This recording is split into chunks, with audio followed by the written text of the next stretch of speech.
Hi, Arrow. Good morning, Harold. How are you doing today?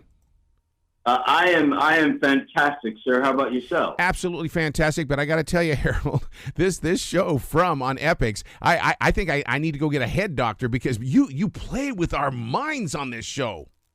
Yeah. Look, this is our writer, John Griffith. He's so funny and so smart and funny. It's a weird word to use, I know, but he's really funny and smart. And I wonder what's going on in his brain that he's got us all so twisted around this story. Really, really good storyteller. I'm an RVer, and I'll tell you what, as an RVer, and I'm watching this, I'm going, oh my God, what if? I aspire to be an RVer. I want to get one for my family, but yeah, once we started doing this show, I kind of let the idea go. But I wish I was an RVer. That's interesting. You'll have to tell me a little bit about that. Well, the thing about it is that when you go out there into the world of RVing, you're on a trail that other RVers are on. So you're almost out there, this is the way life is. We're going to live it, but you have to trust your neighbor. Well, when you drive into this town, do you trust your neighbor? No, someone's walking around with a bell, and that's you, dude. And nobody, you show up in that town, there's a dude with a bell and an Undertaker's jacket basically on it, and I could be scary. Oh my God. And the way that, that you get inside the imagination talking about the crows and are the trees moving, I mean, you really draw us into that picture like Hitchcock would do. Right. And that's really, I'm glad you brought that up. It's such a great part of the storytelling. What we're doing as actors is, we're sort of emotionally sharing these things, but also the storytelling, the imagery that Jack Bender is so great at, telling stories through pictures. And so, yes, the crows flying overhead, the way that the clouds roll in at certain times, when the sun goes down and what the town starts to look like, all of those things are really, really scary and creepy. And sometimes they feel so familiar to you, which makes it even scarier because it feels like it could happen to you right now. Exactly. So it's really fun. That's so funny you bring that up because my wife and I always talk about that when it comes to like things that get in, scary shows or things that have such stress levels go up. Is she goes, this could really happen. This is why I'm scared.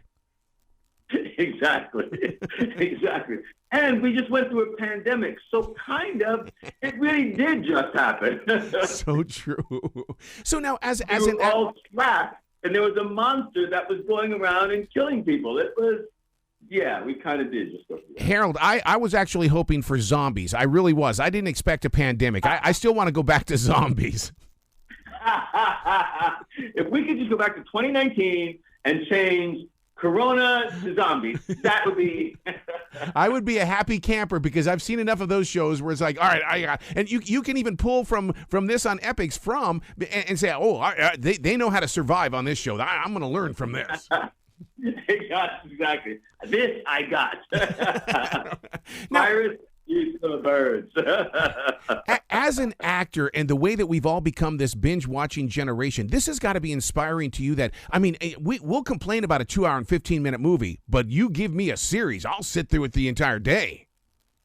I think and we do it appointment style, like old school, where it's not all the episodes right away, which I know people like watching it like that. Mm-hmm. But I like the intrigue of like watching it one day, and then you're like, I got to know what's happening. And then you talk to somebody else, and then they talk to somebody else, and you guys start coming up with stories. It's kind of like some weird foreplay for the next episode that's coming up. It's going to be more, like mind blowing. And so I like the appointment TV style of it, and the 10-hour. Like taking your time to tell 10 hours worth of story. Yep. I think it's great. That's so true because I'll sit there and even though it may, post, let's say on a Thursday night, I'll sit there on a Sunday going, oh, it's Sunday. I'm going to watch From. This is my From time. Right. Everybody stay away. Right. It's time for From. Right. And the really cool thing about it is because now we have other avenues. It's like you don't actually have to be there at 9, though that's the fun part if you don't want to